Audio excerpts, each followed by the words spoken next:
Votes on the floor. That the tyranny of the bells, I call it. When the bells ring, we have to be there. And when the members are there, that's a very important time for us.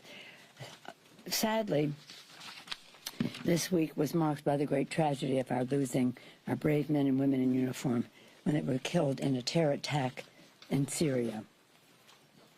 So very, very sad. This horrific attack is a stark reminder of the reality of the security threats that we still face around the world.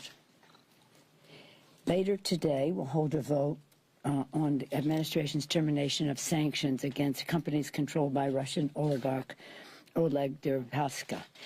We have very informed debate on the floor on this. As I mentioned before, we had a briefing on this, a classified briefing on this last week, which was stiff competition, was the worst classified briefing I've seen from the Trump administration, but very proud of the Democrats in the room who asked very specific questions to the administration. You'll hear some of that debate on the floor. This is very, very important. I'm proud that in the Senate, the vote, while they did not achieve 60, was a strong majority, 57 to 42, to disagree, to disapprove of the actions taken by the administration. And once again, I'm always at temporal markers, so that's today. Next week, as you are aware, we have canceled our district work period next week to stay here to work on legislation, to open up government, to continue our ongoing drumbeat of bills to open up government, starting with the bills that the Republicans themselves passed in the Senate but now won't take up, but we'll go to the next step next week on that. At the same time, we will be working on our agenda for the people to lower health care costs, to increase paychecks by building infrastructure of America and by passing H.R. 1 in the very near future to bring dignity to government by lowering the role of big, dark, special interest money in politics and in government. Once again, we call upon the President to open up government, to reopen government. As I said, we canceled our district work period. This is directly related to our security. The Trump shutdown is undermining that. We're not paying people who keep us safe, the TSA agents who stop bombs from coming onto planes, the FBI agents who track down terrorists in our country, the DEA agents who stop the flow of drugs into our country, and the immigration officials who patrol the border.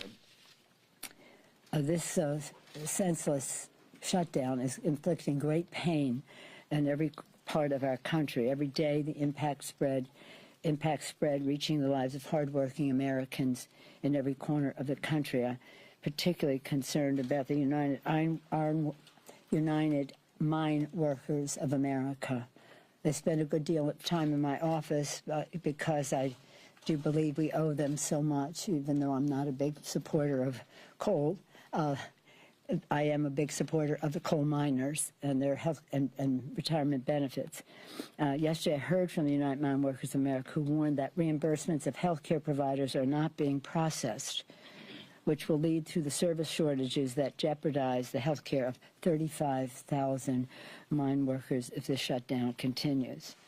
Back home in San Francisco, members have stories from all, and we have a story storm because we're being bombarded by them, and they are the most eloquent, articulate justification for opening up government. In my city of San Francisco, thousands of people are being denied their paychecks. People think of public employees, federal employees, only being in the Washington area. No, they're all over the country. They're in small-town USA, and other places around the country, including the Bay Area. People like EPA employer James Munson from San Francisco explained that he'd have a garage sale and sell everything he owns and won't be enough for 1 month's rent. People like Bay Area NASA employee Sherry Shore, who can't pay her mortgage and was told by the lender, too bad, you're just going to have to wait until your house goes into foreclosure. People like EEOC investigator Malik Kizgarsari of San Francisco, who said Trump's wall is imaginary, but my bills are real. This is most unfortunate, and I don't understand why the reality of this in people's lives is not felt or concerned or cared about by the administration. Not only are these workers not paid, they're not appreciated by this administration. These are the people who deliver services to the American people. We should respect what they do for our country. Many of them are veterans who have translated their military patriotism into civilian patriotism, working for the government. And they are affected by this. These workers make a difference in the lives of the American people, including security officials who would be protecting the president at the State of the Union address. As I've said to some of you, this is defined by the Secretary of Homeland Security as a national special security event. It means it's elevated to a place where the resources of the government are used to protect that event. It is the President of the United States and the Vice President, the Congress of the United States, House and Senate, the Cabinet, acting as it is, but the Cabinet, the Supreme Court of the United States, the Diplomatic Corps, and all that that implies in terms of security. The continuation of government is a reason for all of the security as well as the power that is in the room. I have no doubt that our men and women in the federal workforce have the capability to protect. The inference that they want to say is, oh, you don't think they can? Yes, they can. They're professionals. They trained for this. They should be paid for this. And that's why I said to the president, if you don't open up government, if that doesn't happen, let's discuss a mutually agreeable date. January 20. The date of the State of the Union is not a sacred date. It's not constitutionally required. It's not any president's birthday. It's not anything. It is a date that we agreed to. It could have been the week later. And it could be the week later if government is open. So it isn't as if that date is sacred for any reason. It was one that was negotiated. What works for you, what works for our schedule on both sides of the aisle. So I just want to make it clear, there is no reason for this to happen. We are over and over again put forth an agenda for protecting our border. It's the oath we take to protect and defend. Securing our borders is a very important part of that. The president says there are all these drugs coming into the country. 90% of the drugs coming over the border come through the ports of entry. And so we have said again and again, let's build the infrastructure of the ports of entry or maybe increase them. Let's facilitate trade and travel and protecting our security with more lateral roads there. Let's increase the personnel. There are nearly 3,000, imagine, 3,000 vacancies in customs. Let's increase the personnel, infrastructure, personnel, technology.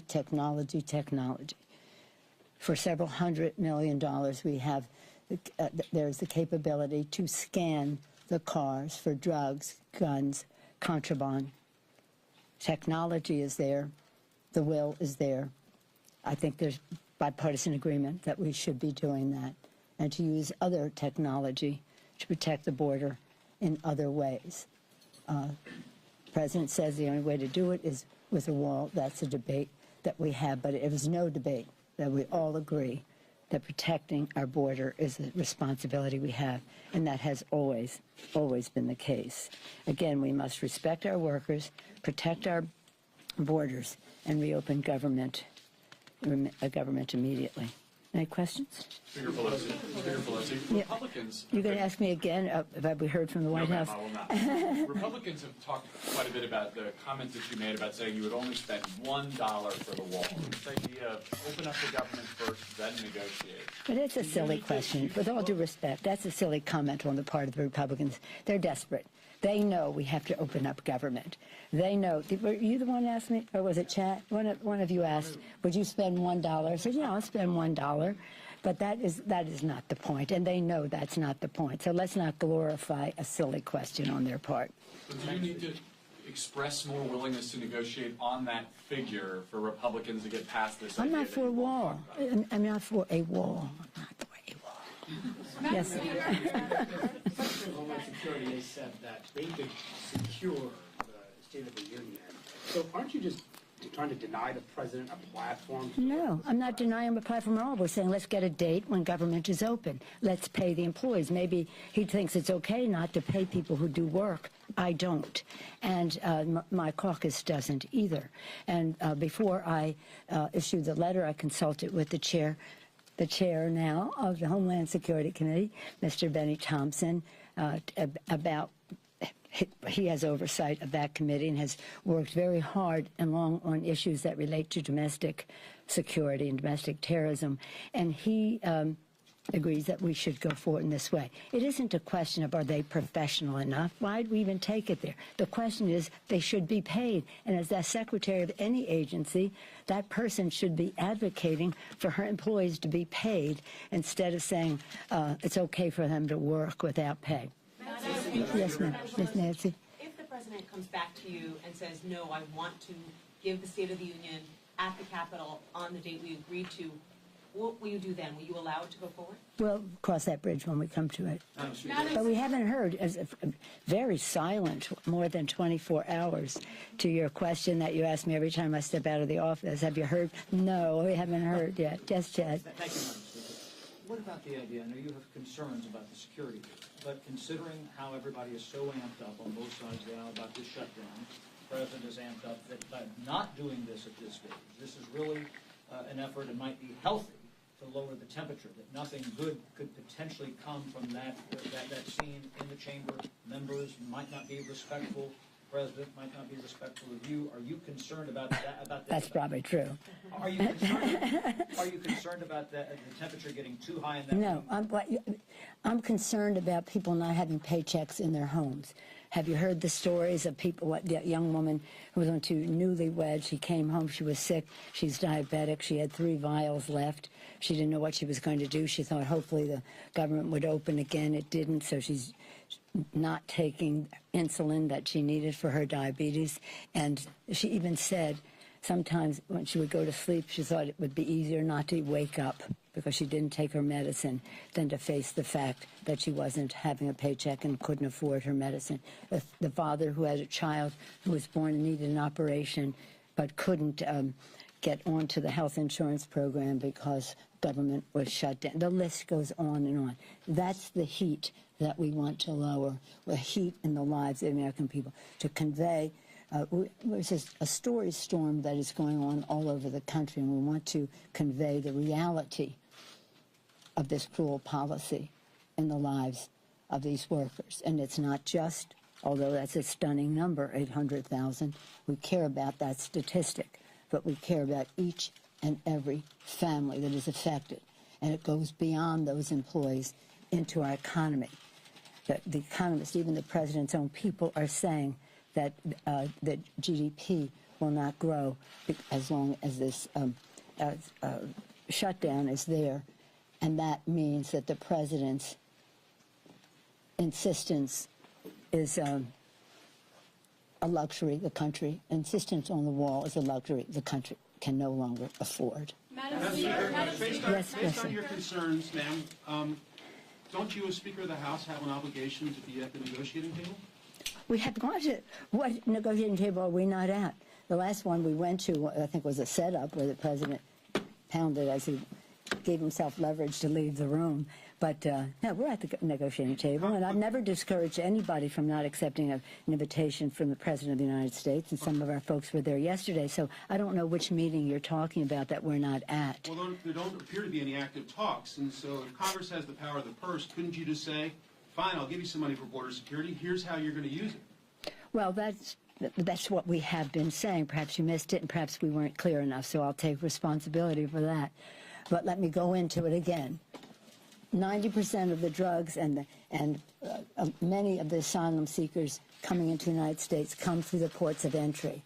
We're saying use resources. And by the way, in the last Congress, before we adjourned, we gave the administration exactly what the department asked for,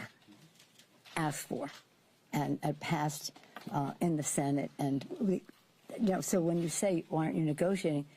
We are negotiating, and we do go to the meetings. But let's be clear. You said, why don't you put? You will be seeing many things unfolding in the next few days about what our next bills will be on the floor. But in case I wasn't clear, 90% of the drugs coming into the country come through the ports of entry. Let's use resources to expand the ports of entry. You have to base, this has to be evidence-based, not notion-mongered. And those ports of entry need more personnel, nearly 3,000 employees, vacancies, positions not filled on the border. And some of it is because of the quality of life. They need more infrastructure to do their jobs in terms of ports of entry, water supply, and the rest. And then we talk about technology. As I said, several $100 million, ranges from $500 million to $700 million for the technology to scan the cars coming through the ports of entry, and that is to detect guns.